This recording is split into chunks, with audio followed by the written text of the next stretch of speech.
Hi, my name is Melina Bailey, and I have converted to Islam for about almost 3 years now. And I would like to just discuss some common questions that I have that have been asked and how I had found out about Islam. Originally, I had moved down to North Carolina from Buffalo, New York, and my grandparents and my great-grandparents had all lived there, and they were Catholic. My parents were both born Catholic. My father is Polish, and my mother was Italian. And then they, had met, and they ended up converting from Catholicism to a born-again Christian. We were in a non-denominational church in Buffalo. And then we had moved down to North Carolina about 8 years ago now, and we were still going to church, and then my sister had met somebody, and she said he was Muslim, and they were getting into a serious relationship, and we didn't know anything about Islam. My family didn't. We were really, dedicated to Christianity, and my sister had started researching, so we, welcomed him in our family with open arms, and we're really curious to learn about his views and his religion and stuff. And then, my sister and him ended up getting married, and then later my sister decided that before they had children, she really wanted to research the religion and to, make a decision about what she wanted to raise her children as, because she didn't want to raise her children, introduce her children in a religion that she didn't believe in. She wanted them to support something that she believed in. So she had started researching, and she researched for about 2 years, and then ended up converting and saying, telling us, the family, that she didn't believe in the Trinity anymore, and that she had done lots of research on Islam. And it was really scary at first because we, have a lot of common misconceptions about the religion, and it was really scary to see a big change in her, and her belief system and the way that she acted and the way that she dressed. I wasn't really interested in Islam at the time. It was really, scary to see my sister go through a lot of changes and in her ideas. But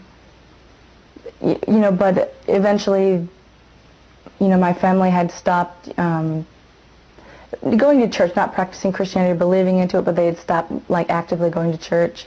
At that point I was young. I was going through high school, and eventually I decided, I became confused about what I really believed in. My parents were saying one thing, my sister was saying another thing. So I decided that I really wanted to research myself and decide what I believed and what the truth was to me, and to not just accept what I was religion I was born into, and to actually research it, and either way it would make me stronger in Christianity or stronger if I wanted to convert to Islam. So that was my goal. I planned on doing that, but I never actually had the encouragement to do that. I was busy being a teenager, doing other things. And then my sister had ended up moving overseas, and every time that she had come back to visit for the summertime, she was a lot more religious, a lot more strict in the religion, and it was very scary to see these changes. And then she had introduced me to somebody. I'd met somebody that was also Muslim, and I had started a relationship with him. So then I had started a relationship with him, and before we got serious, we had decided that we were gonna separate and not see each other, and I was gonna really research the religion and really decide what I really wanted to believe before I started a serious relationship with this person.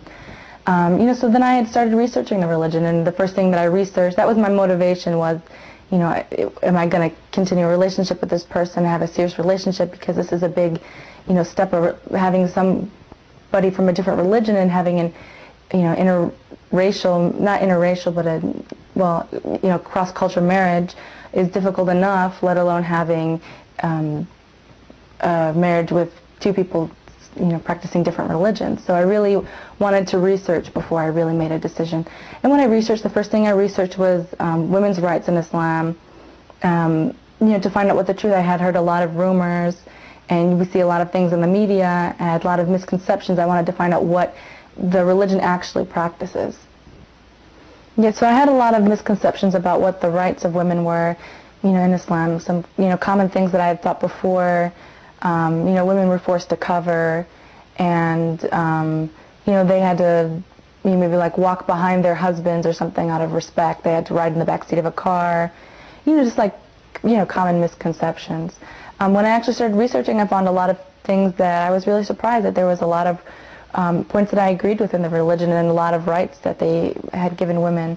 For instance, a woman has the right to, hold her own property, have her own business, be in the charge of her own money, and make business deals and stuff without any, male influence. Her husband doesn't have any right to her money, any right to her inheritance. Her father doesn't, and she's able to hold property and make business and stuff on her own. And that was something I was really surprised to hear about because, of so many misconceptions that people commonly have. So I had agreed with a lot of points, and, then I continued researching what does the, religion actually say. And one of the big things was, the relationship.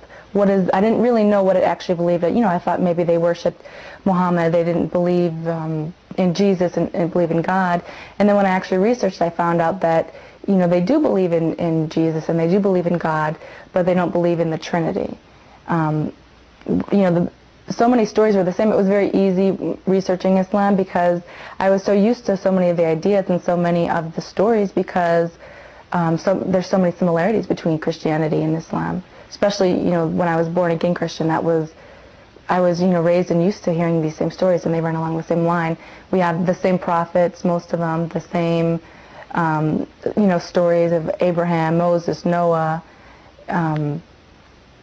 So many things are exactly the same, the stories, but the thing that had differed was, the Trinity, and that, Muslims believe, we don't worship Muhammad. They believe that Muhammad was a prophet, and that he was the last prophet, and their relationship with Jesus is that they, believe that he was one of the most, well-respected prophets, but they don't believe that he actually is God incarnate. They believe that, he was a man, and that he was a prophet of God, and that he, told people to worship God as one. And a common thing, which is, a big debate among Muslims and Christians, is that the Muslim standpoint is that worshiping Jesus, as a God in place of, the Father, is associating partners with God. So then when I had started, researching the ideas of, Jesus in Islam, a lot of things, made a lot of sense because when I researched what their take on of the Trinity was, I realized that personally to me that the Trinity, was something that didn't make 100% sense to me. It was something, that I was used to practicing and used to the idea, and I didn't really question because I thought it was really, wrong to question things in, in my religion, what my parents were and what, I was born in. So used to this idea, I didn't really, question or look for anything else or have any reason to. I was comfortable with the beliefs and I was, practicing Christianity. But, researching also that, they believe in the virgin birth. And a lot of points when I researched the difference between the points that the Christians made about, well, Jesus is, the Son of God and that he is God, compared to what the Muslims said, that, Jesus, he, is a prophet of God, but he is not God himself, and that you have to worship God, and he told people to worship God, only, and he didn't ask people to worship him, just, God the Father. So, researching all the whole different points that the Muslims had made and the points that the Christians had made, and doing it open-mindedly and really, like researching it and coming to other people with, questions. It's the one thing that I had liked about Islam was that it's okay to, ask questions and to research, and if something doesn't make sense, historically it should make sense, scientifically it should make sense, logically it should make sense. And that was one of the things I really enjoyed about Islam, is that there is a lot of scientific points in the religion that were proven, to be true. There's a lot of, common grounds. We're the most closely related religion to Islam is Christianity. But one of the points when I did my research that really which is a personal thing that really had hindered me, when I really, thought that the Muslims made some valid points and that this really was a good, belief system, and what I had heard about in the media and what I had heard about in, from different cultures. There's so many different Muslim countries, and they each have their own spin and own take and own practice on things, and that's not what the actual religion is practicing. That's, things that over time, the religion is almost 1,500 years old, over time these countries have been introduced to religion, but they changed through their cultural habits. So a lot of things like women not being allowed to drive or something, that's not Islamic, that's the culture of that specific country. So, it's really hard to look at things so openly and really research what the facts are of things when there's so many, different prejudice. Everybody has prejudice, and there's so many different prejudice, so many different misconceptions, and, that's one of the things, and one of the points that the religion does make is that, God sent every nation, God had sent a prophet to every nation to preach and say that, there's only one God, you should worship this one God. So, every different people, and, people were sent to different nationalities and different, having this concept, and that there are some that, prophets that we don't know of, some prophets that we do know of, and some of them had books. Like we believe, the Moses had a book, Abraham had the book, David had a book, Song of Solomon's, and, we believe over time that, people have changed their religion, and the original documentation is lost, and that it's not in the same form and in the same practice that it was originally. And the reason why, that the need to keep on sending prophets and to keep on sending, books of guidance would be because man had changed, added his own word into, made alterations for culture, for, something. So when, one of the points that Islam makes, when prophets are sent, that some people, when they won't look at things optimistically and look at things truthfully because of, arrogance, because of this is a person from a different race, this is a person from a different color, this is a person from a different country and a different culture, and that doesn't, because of our own arrogance and our own prejudice, which God doesn't view men in the same way that we view men, that we won't accept that their ideas and their beliefs, even if it's the truth, because of arrogance in our own hearts, because of things. And that was one of the things, it really hit home for me and helped me to look at things optimistically. And, one thing that really did hinder me from converting was, it was so socially unacceptable to be Muslim. It's really, difficult to, be in a country and then be, a minority, and then be in a minority that has so much, prejudice with it, and has so much, bad attention from the media, and has so much, like false ideas with. I remember when, I was first considering I was going to, get married and convert, and, it was really hard to tell my family that I, that had been like generations of Christian, some were Catholic, some were born-again Christian, and this is, a Christian country. It was really difficult to, face the prejudice and the misconceptions of what people had to say to me, and just, social outcast because of, religious beliefs and knowing the difference. So it was a really big sacrifice, to go against what the norm of the culture is. It's really, wearing, covering and doing, practicing this religion. You get a lot of prejudice, and I think that's really something that hinders a lot of people from researching and accepting is the misconceptions and the way other people socially you'll be perceived, and because you do make a lot of sacrifices and you have to face a lot of prejudice.